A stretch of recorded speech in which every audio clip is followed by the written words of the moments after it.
What's up? Back with another episode of Unveiled Past Podcast. It's your boy Beezus with my guy. D-Will. Yes, sir. Let's go. Hey, we really pumped up today, We dude. are pumped Hey, up. we're back, We're- dog. we're back. Episode 3. That's it. That's whose, it. Whose episode is this? It's my episode. Your episode, Oh, dog. shit, dog. Here let's, we go. Let's get into it. All right, man. What you got for me, man? What's Let's up, get into man? it. So, So- yeah. Like I told you before, name's Brandon. Yep. Brandon Blissett. Come from a really big family down in Sykeston, Missouri. How big of a family you got? Oh, dude. So it's crazy to say, but like my dad is. Guess how many siblings my dad has? Let's say 6. 16. Golly, Yeah, dude, yeah, that's a yeah. lot. 16? 16. One of 16. And guess how many Wow. siblings my mom has? How many? One of 11. 1 of 11. One of 11. So I come from Yeah. a very big family on both sides, and that's really what kind of like Yeah. raised me as a child. Like I grew up around my entire Right. family, and it's crazy to think about it now because like everybody knows Blissett. Yeah. Like, everybody, you can't go Yeah. anywhere in this area and somebody doesn't know Blissett. At least know 6 of us. You know what I Yeah. mean? Like closely know 6 of us, and that's Well, It's a I'll cool tell you thing. what, though. I've been around this area my whole life, and you're the first Blissett I know. So, that's a ringer for me, dude. That's a That's a ringer for ringer you. for me. Hey, I'll There you tally that go. one on the board. tally it up, dog. No, man, but I grew up down in Sykeston. Went to school down there, born and raised. I actually went to school in Morehouse. Okay. Yeah, I went Morehouse. to elementary school in Morehouse. All I right. went there to 5th grade, and then that's when I got integrated into going to Sykeston, and that's when I like actually became the guy that you know today. Like I was skateboarder, And all that dude, stuff. I get those skateboarding vibes from you, DMX, dude. I was a big skateboarder, dude. Like Yeah. big skate, like big, heavily influenced by like Tony Hawk, Bam Margera, Yeah. like all those like big guys back then. I ain't Right. gonna like really get into it, but like, dude, that's all I did until like I was 13. Wow. Like I played like little league football and stuff like that, but like I really didn't do anything else unless it involved like skateboarding. Like I had like Right. a small knit group of friends growing up that because like I said, I went to school in Morehouse, so I didn't grow up in Sykes. I grew up outside of Sykes, and it's a little neighborhood out there, and I might have had like 6 friends. I still talk to like at least 3 of them to this day. You know what I mean? Like, and we all grew up together, and like There you go. like Right. made it all the way through school. That's Yeah. what I'm saying. But it's all we did, dude. It's all we did every single day. Skated and just caused terror to the neighborhood. Like, I mean, four-wheelers. what kids didn't, you know Dude, what I mean? oh Like, man, we were menaces to society. it was a different time back in the day, that's Yeah, for sure. dude, for real. You Like know? the '90s were a great time. Yeah. The '90s were a great time. That's one thing that I fully say. I am a '90s baby for Yep. sure, dude. Like cartoons and Oh, yeah. menace activity. Definitely. Definitely. Man. So, yeah, we got a little bit of that out of the way. I remember Tony Hawk myself. And Yeah. I played those video games all the Yeah. time, dude. Dude, I love Tony Hawk. I wasn't a big skateboarder, but I got dabbled in it a little bit here and there. So, so what was your, how many siblings do you have? I am one of 4. The youngest. I have 2 sisters, 1 brother. Okay. And it's quite an age gap between us. So like growing up, I really grew up as like the only child. Okay. And What's the age gap? me and my sister is like 9 years. My brother, I believe, is 12 years, and I think my oldest sister is 14 or 13 years. Okay. So like they were already Right. doing their own thing in high school and stuff like that by the time I was like aware of what was going on. Right, You know. So What but were the cool thing about that is they had kids, and once they had kids, they were closer to age than me. So it's like I had little brothers and little sisters. Okay. Like that growing Yeah, up. So, that is cool. That's cool. Yeah.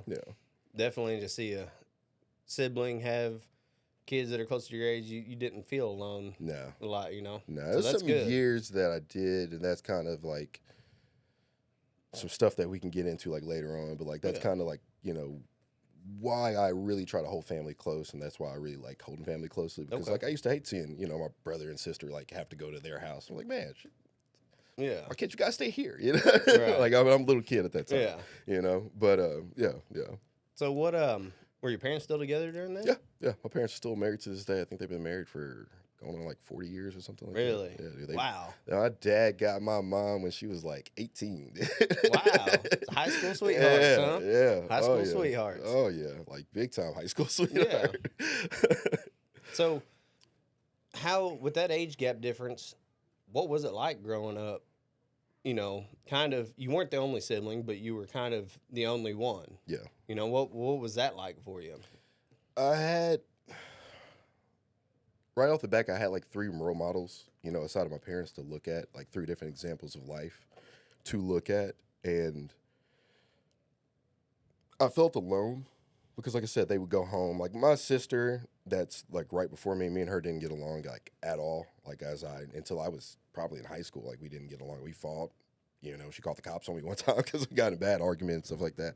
But like, it was just like me and my skateboard. You know what I mean? So like, until I started playing like football and stuff like that, that's really all it was. And they were so much older that all I could do was look at, what they were doing and try to be cool like how they were. Like, I didn't even listen to rap music until, like, I think my parents went out of town, and, like, I stayed with my sister one time, and I was like, what is this? I was like, I've been listening to gospel music for how many years? Like, what is this? Right. You know what I mean? It wasn't even nothing besides, like, some Fantasia. I remember it to this day, man, But love them all. Love them all.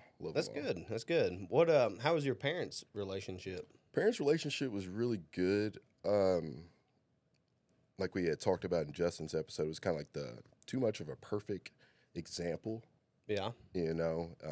Never seen them argue, never really seen them mad at each other, never heard them cuss, never had any kind of altercations or anything like that in the household. It was like a movie, Okay. Yeah. That's good. That's good. There's not a whole lot of that in the world these days at all. No. There's a lot of broken families out there, and that's one good thing about having them there, you know. And it was weird growing up, and I had like friends that did have parents that were together, and then like later on they would get like divorced and stuff like that. And in the back of my head, I'd always thought, I was like, man, what would I do if that happened like to my family or me?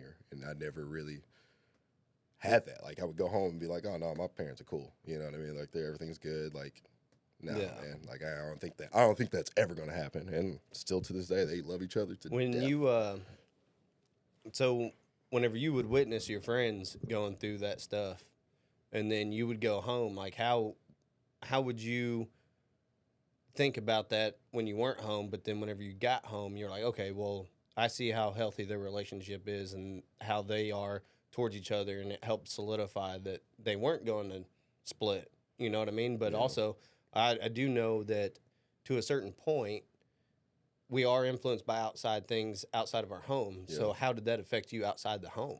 That's kind of how it was. I saw more so of the worldly side of things versus how things were at home.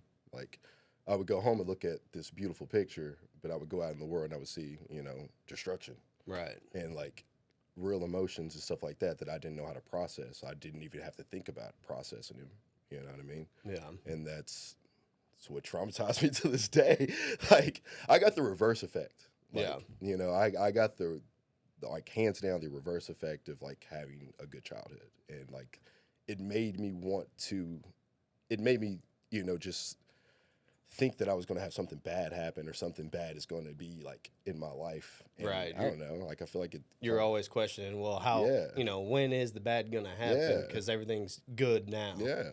And I definitely know what you're saying. Like I had the exact opposite. Yeah. Like I was seeing my friends and I'm like, that's what I want. Yeah. Rather than, And I would have friends and like saying that like earlier I had like a close-knit group of friends. Like one of my best friends, he lives in Alabama. His dad took care of him, but his mom, he would go see his mom like a couple times a month. But like his dad took care of him, and he had a stepmom. His stepmom was horrible to him. Yeah. And like she would do stuff in front of me, but like not do it to me. And like I would be, dude, I would feel bad as he was feeling. Like I would feel like I was in his shoes. And like it would suck because we would just go do some dumb shit. Yeah.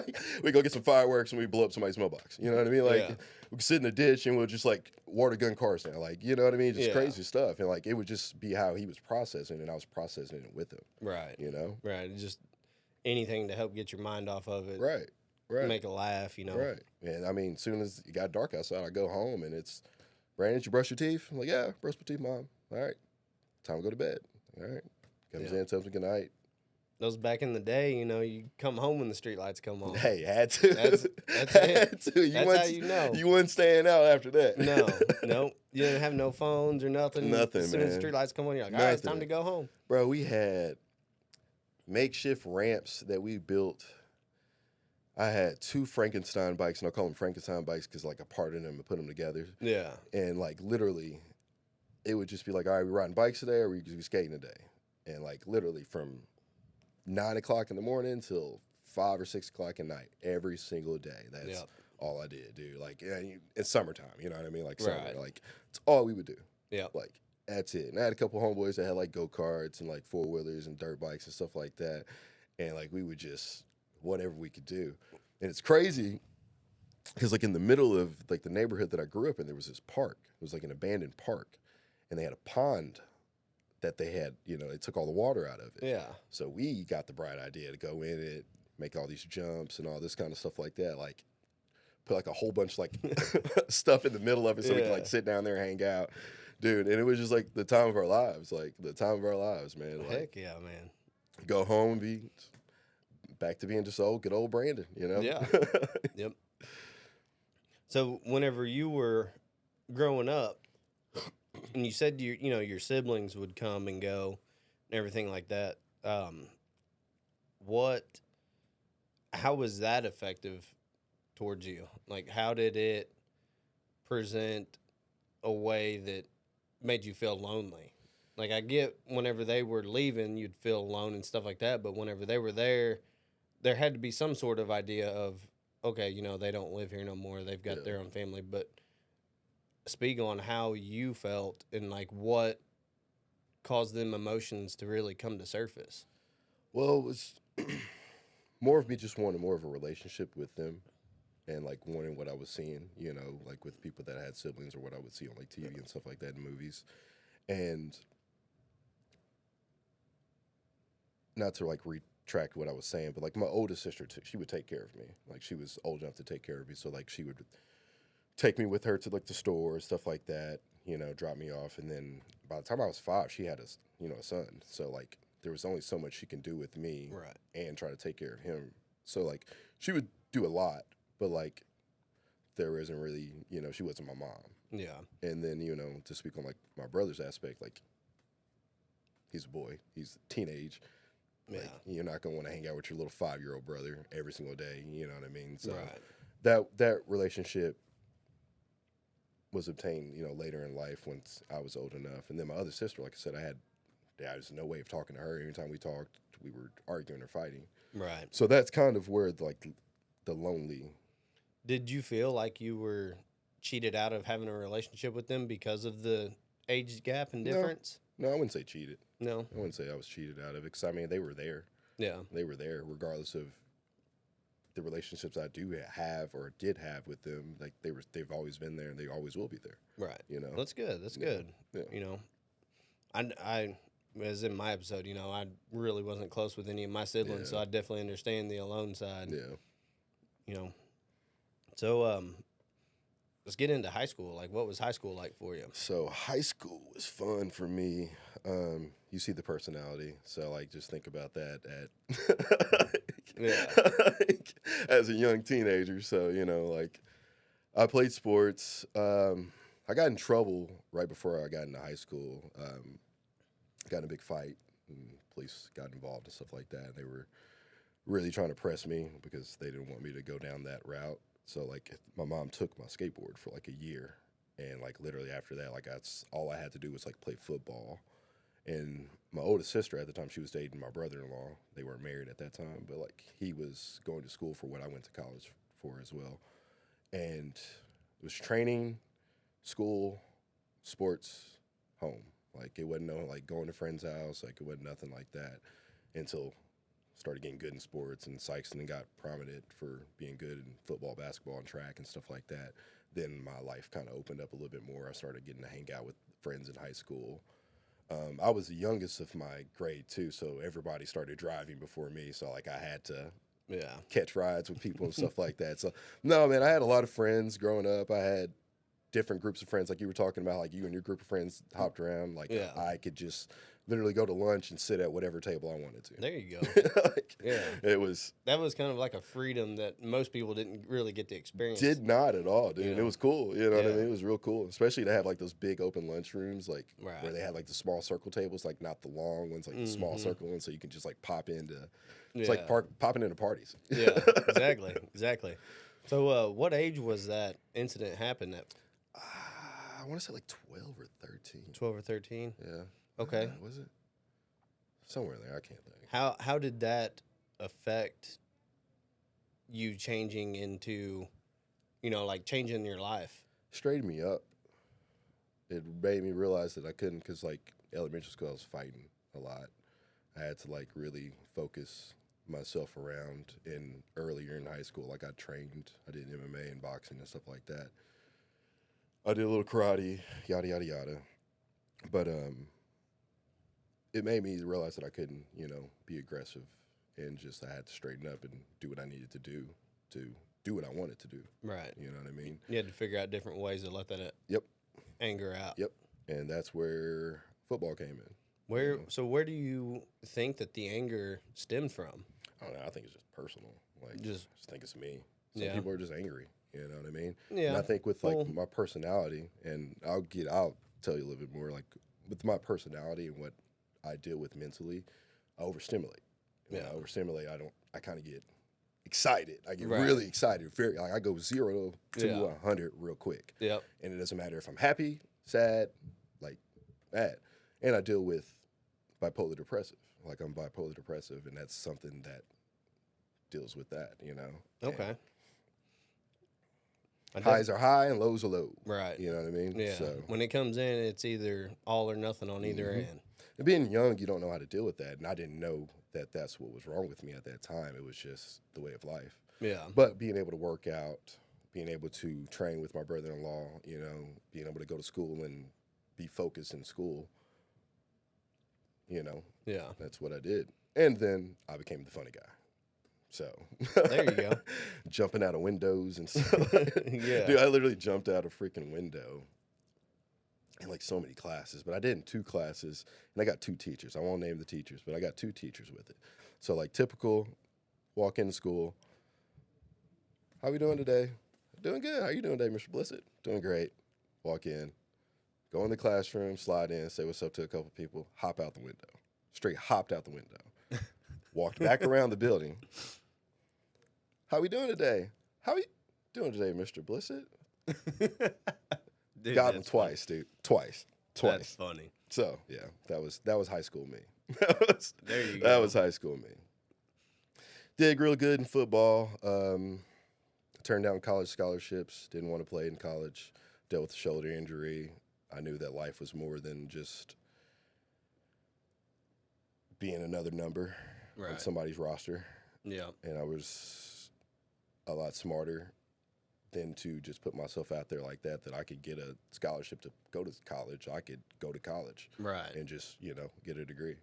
So there you go. What degree did you end up getting? Went to school for exercise science, but I focused on occupational therapy, post-op occupational therapy.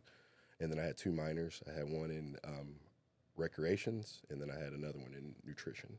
Okay. So what I really wanted to do is I really wanted to work with people post-op, like right out of surgery, be their, occupational therapist, their OT, and then get them back to daily functioning living. So this is a lot of the training that I do and stuff like that. That's where it stems from. Okay. So I know there's times you be hitting it at the gym hard. Try to, man. I try to as well. And it's tough. It's tough. A mental thing, man. Once you get yourself in it, it's all or nothing. Yeah. And that's something that was instilled in me young, dude. Like, if you're going to do something, you're going to do it. Yeah. And that was, a lot of my upbringing. Like, I didn't speak on my parents a lot, but it's a lot of my father. He's a very hardworking man, and that's kind of something that I saw every single day, Worked a lot. Didn't see him a lot, but that's every single day he's working every day. Can we go back to that? So, yeah. And let's elaborate a little bit on your parents. Like, what'd your mom do? What'd your dad do? Oh, and, yeah. And That's some cool parents. How was, you said your dad worked a lot of hours and he was getting home late and stuff. So how did that also affect your childhood growing up too? So dad worked a lot. Mom was always there. Mom is pretty much who took care of me. Mom, my grandma, and my older sister. Grandma was always there. She was the one that watched me. You know what I mean? When I couldn't run around the neighborhood and do what I wanted to do. Yeah. Mom wasn't at home. Grandma had me, or my older sister did. But dad worked a lot. He worked in a factory, Malone Hyde, back in the day. The day, for real. For 20 some odd years until like I was born. And then once I was born, he started doing flooring. Okay. That being said, like, he's the second generation, so which makes me the third generation, which gets to me after high school, which we'll get into that. But by that time, he was, doing a lot of jobs, flipping a lot of floors, doing a lot of carpet, doing a lot of hardwood, learning how to do tile. And then once he learned how to do tile, that's when everything took off for him. And there was a lot of years where that dude worked every single day. Took off Sundays to go to church. Wow. Yeah. Like that's a lot. I mean, he still does it to this day. And my dad's in his 70s, dude. Oh, wow. Yeah. Wow. Yeah. Mom worked for University of Mizzou, the extension. She did nutrition. She was like the germ lady. She would travel to the schools and like teach nutrition and then hygiene.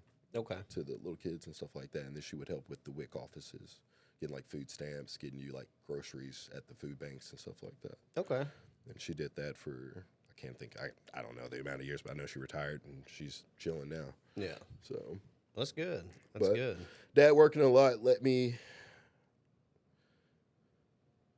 kind of skate, do what I wanted to do. You know what I mean? Yeah. I learned how to be around women because I was mom.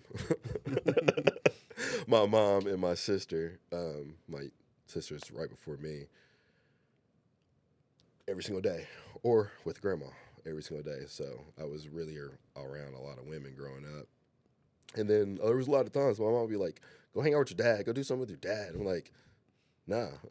Like, I want to sit in the house and kick it with y'all. What are y'all talking about? What are y'all doing? You know what I mean? And then I would go outside and see what my dad's up to. Then, go terrorize the neighborhood and chill. Chill. There you go. Did your older siblings, whenever they were in relationships, did that have any effect on you too? Like being able to witness their relationship? Some of their trauma and some of their stuff like that was really what kind of stemmed on me as I got in relationships. But like in a lot of my relationships, I kind of tried to picture it more as in my parents. You know what I mean? Has to be like this. Yeah. It's not like this. It's not going to work. She's not for me. You know what I mean? Yeah. And there's a lot of people that I've cut out of my life for no reason, just over simple, dumb stuff like that. Right. But like a lot of the trial and error and stuff that I've seen my siblings endure in their relationships show me that it's okay and how to deal with it and how to move on from it, Right. And that's something that's kind of let me try to be the man that I'm trying to be for my kids, you know what I mean? Okay. And that's something that, like that ties hard right there. So, yeah. So let's,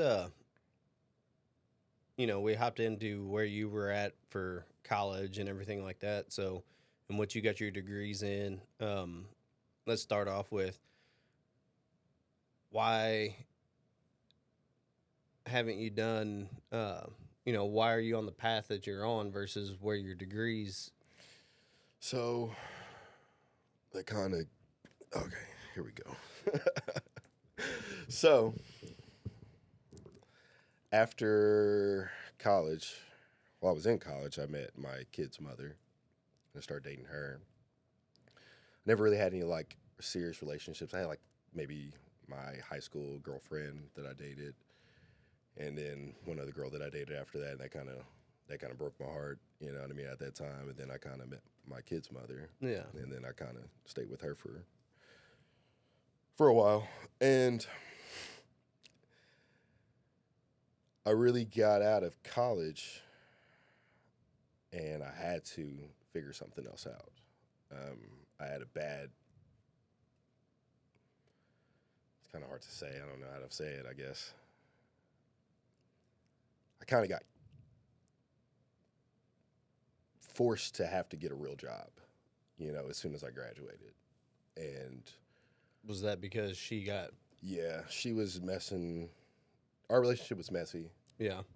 and my schoolwork reflected, my job reflected. Um, After I graduated high school, I knew I wanted to do something, but I didn't know what I wanted to do. So I traveled. So as soon as I got out of high school, I went to Jamaica, and then I came back. Went to Florida, came back. Went to Texas, came back, and then I stayed, in the area for a little bit, a few months. Moved out of my parents' place, then got through college, working different jobs, traveling, doing stuff like that. Got to the point to where, once I got out, I was like, I got to do something. I had a messy relationship with her. I got to do something. I got to get a real job. So Is that with the first heartbreak before you met your kid's mom, or is that with your kid's mom? That'd be with her. Okay. That'd be with her. So once I got out, I started trucking with my brother. He was already doing it. He had a CDL. He was doing it with a company up in Iowa. So I was traveling with him for about 8 months. Was going to get my CDL with him, and I was like, no, I could do securement for loads and all that stuff like that. Like I could strap them down, tell you how to do it, yada, yada, yada. Right. And then got to the point to where I was like, all right, this ain't for me. I want to be home every day. Like I can't be out on the road. Was going to have a kid with her. She had just got pregnant at that time, so I was like, all right, well, definitely got to be at home. Messy relationship. Got to be home. So came home. It's when I really fully fledged, like jumped into the family business, laying flooring with my dad, and did really good. Paid their bills, paid my bills, Became like the legit third generation in the family. Could take jobs, still take jobs to this day doing it. Made good money. Got a couple side jobs on the side, just making money. And then to bag up a little bit, I guess I would say, I knew, because I was a personal trainer after high school and all the way through college. So like once I went out on the road, that's when I quit personal training. And I knew I would always be able to make money. Once I started laying flooring, I was like, I'm always going to be able to make money. That's going to be easy for me. Right. Like no matter what I do, I got a degree, I got a business, I got my hands. Yeah. I'm going to be able to make money. So definitely having a skilled trade is a good thing to be able to fall back on, for sure. It's not what I wanted, though.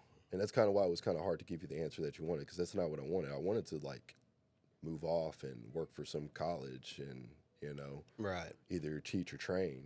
Or the real main goal was to go to the Army and train them. Okay. That's really what I wanted to do. And I didn't really get to, do the first one because my mom and my dad. The second one because my kid's mother. So yeah. So wouldn't that with your kid's mother, like that was still like a personal choice on your part, though, right? Yeah. You know what I mean? Like 100%, to stay and 100%, not 100%. do. And our message was, my message to that, my message is,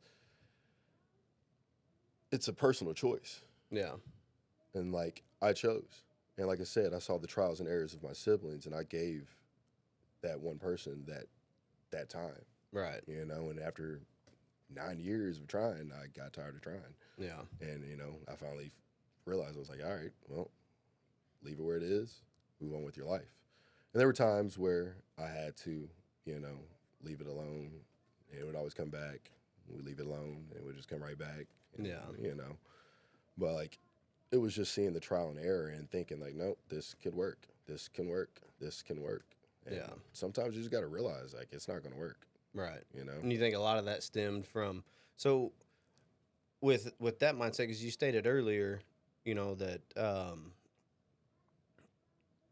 your relationship you kind of compared to your parents, and if it wasn't going that way, you're like, nope, I'm done. And you cut a lot of people out. Yeah.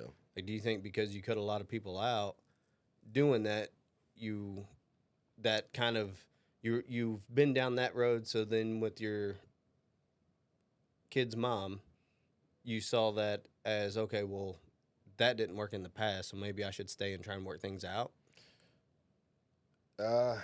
After dating after the second heartbreak, that was kind of when I realized I had to give him more of a shot.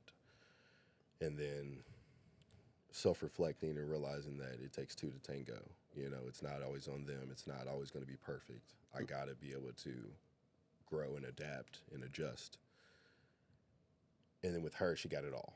You know what I mean? So with her, she was really the one that I was like, nope, I want this to stick. I got to make this stick. I got to make this work. I got to make this work. And it didn't matter, you know, if it was something that she did or something that I did. I always tried to be better, you know? Yeah. And that's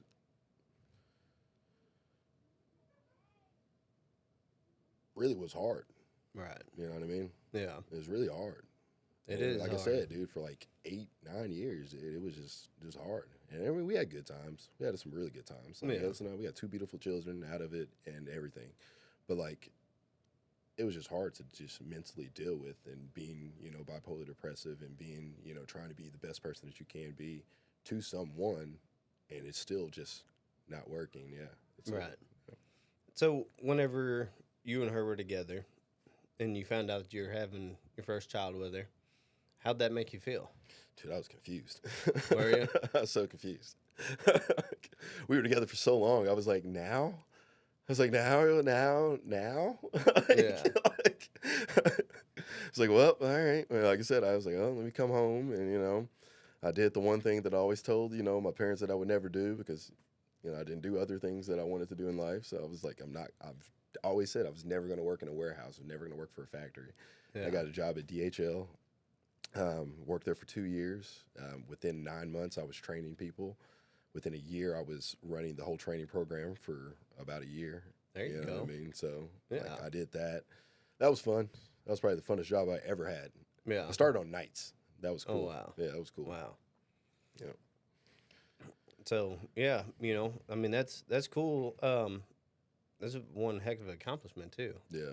For sure, to move that, advance that quickly up through there. To not want to do it and then to have to do it. So, yeah. Like I said, man, it's if you're going to put your mind to it, yeah, do it. You know what I mean? Right. Go all out with it. Don't half-ass it just because, you know, it sounds good, but it's a lot harder than what you think it is. Fuck it, man. Take the time to do it. Yeah. You know what I mean? Go all the way through all the steps. Yep. And that's something I do in the gym, when I wake up, like, when I make dinner, you know what I mean? Like, I put my all into everything. And relationships, you know? Like, right. You know? So, how did it transpire afterwards for you to, you know, becoming a new father and putting what you wanted to do on hold to be the father that you wanted to be? I had the perfect example because my dad was a rock star. Yeah. You know what I mean? 6'9" Camaro in the garage, got a nice truck out in the driveway. He's laying floor from Benton, Kentucky, all the way up to St. Louis, all the way over to Donovan, you know what I mean? Right. Coming home and seeing me, you know what I mean? My Christmases were good. My birthdays were cool. My other siblings were well off in life. So I was like, man, what else am I going to do? Right. Like, yeah. I want to raise my kid to be the coolest that they can be. You know what I mean? Yeah, the best people that they can be. Of course. So that was really what my head snapped to as soon as I seen him. You know what I mean? Yeah. And as soon as I seen him, like before that, like I said, I had a messy relationship with her. So like pregnancies weren't always the best. Yeah. With either one, you know, and the second one was a lot harder. But like as soon as I seen him, you know, and as soon as I think we were good for maybe about 5 months, you know, when he was into this world. And after that, it was single dad. So now your oldest kid is your son? Yeah. Okay. Yeah. Yeah. My son's 5 and my daughter's 4. Okay. Yeah. Man, y'all got it quick on that one. Had one in 19 and one in 20. Got a COVID baby. There you go. There you go. Man. Yep. It's all you need. Just two. Just two? Just two. It's all you need. Any more than that, you're doing too much. Or too much. Too much time on your hand, or you just you want to throw some money away. You know what I mean? I ain't gonna say that. That's kind of messed up, but you know what I mean? Like, you got extra money to spend. Like, 2 kids, that's not too much. 3 kids, I feel like that's too much. Yeah. You know? And then you got, you know, I'm sure it's a lot. It's like a I lot. said, I don't have any. Yeah. And so I don't know that side of it. So yeah, you don't know what it's like to have 2 little people in the opposite room arguing about who's on whose side of the room or who's on whose bed or right. No, that's my cup of water. Like, yeah. You both have different cups of water. Whose cup is like? What's going on right now? Yeah. Like, you never know what's going on. And I bet that really makes you reflect on how you were as a child back in the day. Yeah, especially with my nephew that's like 5 years under me. Yeah. Because like I know there were times that me and him were just arguing. Like he was like spoiled too. Yeah. Like, I wasn't spoiled as like I ain't gonna say as spoiled. Like I was well taken care of, but like. He had like the PlayStation 2 when it came out. Like I got a GameCube. You know what I mean? So like I'd play Madden with him and like I knew we was talking shit back then. Like I knew it. Like and as much shit as we talk now to this day when we see each other, like I know we was just on it back then, dude. Just on it. There you go. Yep. Man. So let's get into talking about how the relationship with your kids' moms and how that sort of ended and transpired, and then you shifted off to being a single dad. So, about 5 months after, like, just a messy relationship, typical stuff, arguing, not being able to be, I guess, cohesive together. We had our daughter. It was a lot more messy, cheated on, you know what I mean, stuff like that. Really tried to give it a shot at that time. You know, already had a son. He was a year at that point. And I was like, no, man, like, I got to make this work with her. Like, we got 2 kids now on the way. Then I got some news that she was cheating on me with, you know, family member of mine and stuff like that. And that really put me in a spin, you know. And that's really when I took a step back from the world and just said, fuck it all. Yeah. You know. And there were times earlier in a relationship where I was in college and I was wilding out and, you know, I used to have problems with drugs and stuff like that.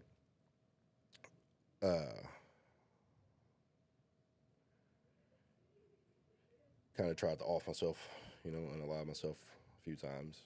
And, like, going through that, that was one of the times where I really felt triggered. And the only thing that I did was go to therapy. Yeah. That was it. Went to therapy, started drinking heavily, you know. And I don't know, it was one night I freaking was at my loft and I was freaking just mad, dude. That's all I was for months, just mad. And literally, I just woke up one day and didn't even know what day it was. On the ground. Man. Like, it's rough. On the ground, in my bedroom, next to my bed. Didn't know what day it was. Fully clothed. And went to therapy later in the week and kind of self-reflected.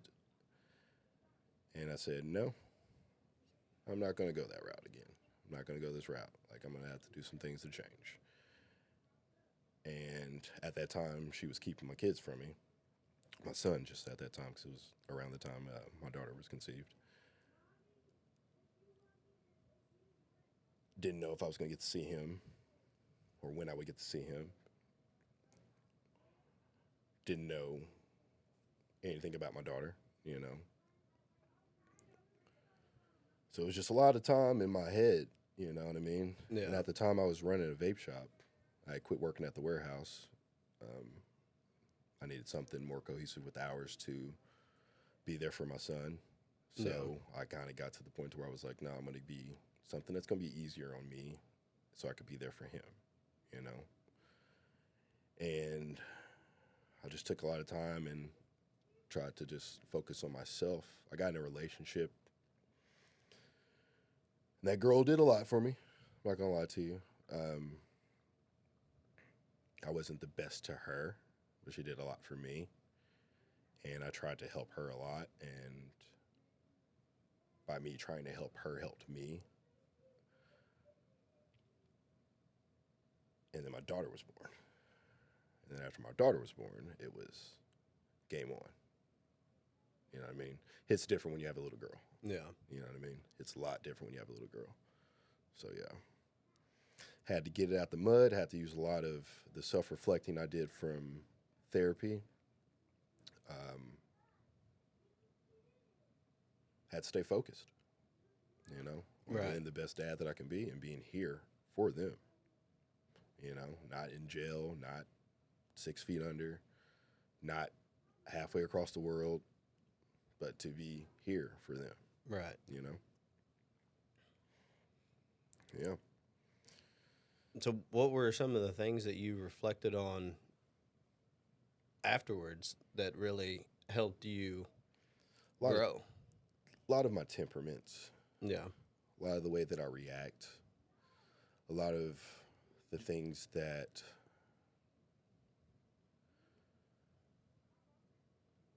just opening up and being more aware of yourself and thoughts and actions. How I say things and how it, you know, I might say it this way and mean it this way, but you might hear it this way and take it that way. Right. You know? And I think that has a lot to do with comprehension too. You know, if the person that you were talking to, they can hear you all day long, but if they aren't comprehending what you actually have to say, then they're never going to hear you. Oh yeah. And I feel like, I don't know, I come off very brash. Like I said, I'm 0 to 100 real quick. Yeah. So I talk fast, I move fast, I think fast, I overthink. I have a lot of anxiety, you know what I mean? I have mood swings sometimes, you know what I mean? Yeah. So like I could probably seem like an asshole to most, but to like the person that knows me, they're like, oh no, that's B. Like he's chilling. Like, he's good. Like no, he's good, you know? Yeah. But like, yeah. So it was a lot of self-reflecting on that and a lot of figuring out different outlets to stimulate myself in the right way. So having to figure out who I am, like I talk about a lot, like you have to know yourself. Yeah. And a lot of the time when I didn't have my son, I would sit and I would have to do things that weren't drinking or trying to be in bars or doing just, you know, whatever. I would sit and draw, you know. I would study something. I taught myself how to paint. Started skating again as an adult. Yeah. There you go. Know. And recently I just, you know, I took off for the gym for about 7 years and literally just now started back working out. And like that's been a big thing for me now to like channel and focus myself in. Yeah. So it's just really being able to like know myself and knowing what I like and knowing what triggers me and understanding the life that I want to live, you know? Right. Knowing where I want to be at and how I need to be to get there. What would be some advice that you would give others who might be in your similar situation to, you know, be able to push past what they're going through and finding out what they like and so forth? You know, would you recommend going to therapy? Would you recommend them, you know, what all would you recommend them doing to be able to push past that block?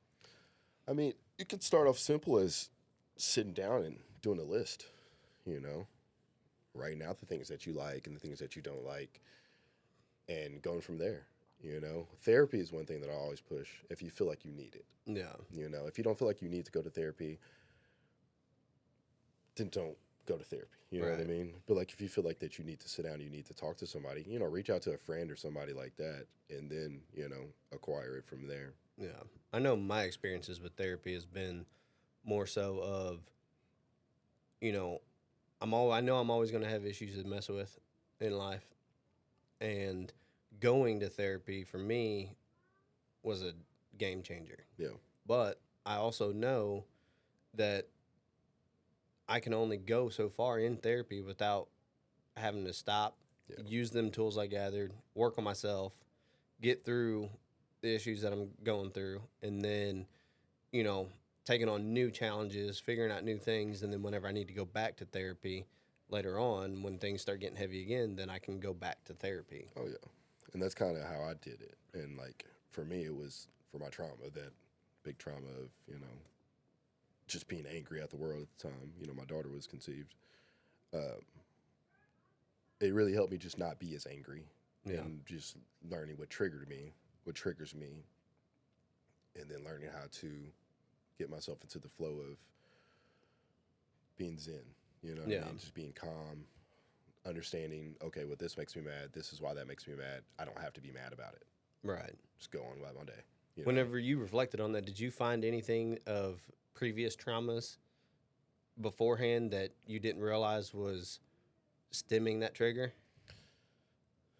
What do you mean by previous traumas? Like stuff that like an example for me was, the way that sometimes my exes would talk to me or do a certain thing would upset me, but it wasn't because they were doing that. It was because of, that was something that triggered me that my mom used to do. Yeah.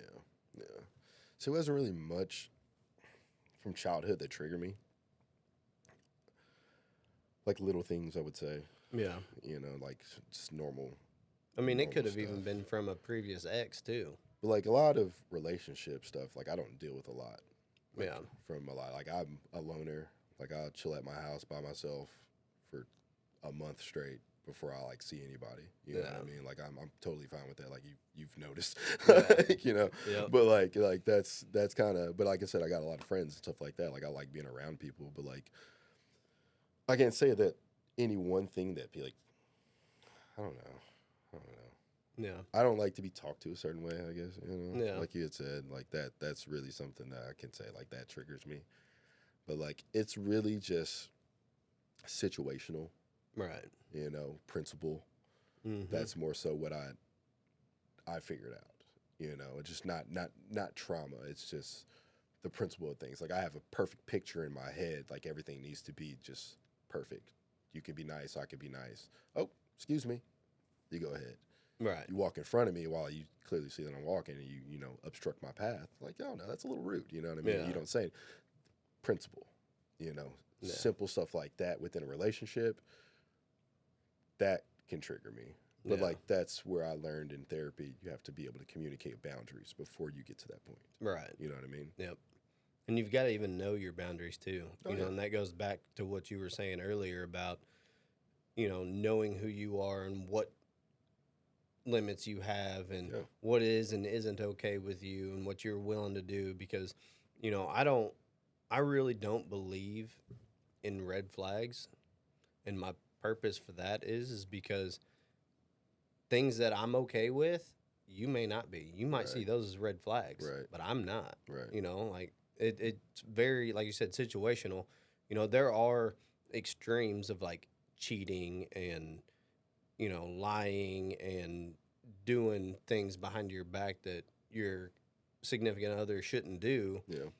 That I do feel across the board is red flags, but majority of the issues that people have, and outsiders being like, "Oh, girl, or dude, you should have seen those flags. I could have seen it, and all that stuff." But it's like, just because you saw it coming didn't mean that I didn't mind it or I didn't. Right. Like that might not have been a deal breaker for you. That might have been like, okay, well, this is just something that happens, and I'll pay attention next time whether it happens again or not, and then I'll confront it. Oh yeah.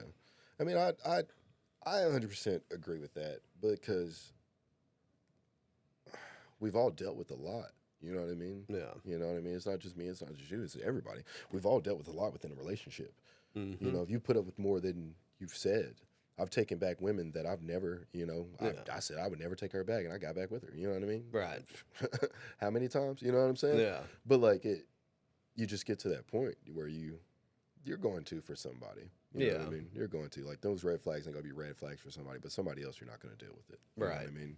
Yep, absolutely. I feel like there's and it all goes back to, if you really think about it, like the judgment phase and seeing how people are and everything like that, like in a sense of the first thing that we as humans do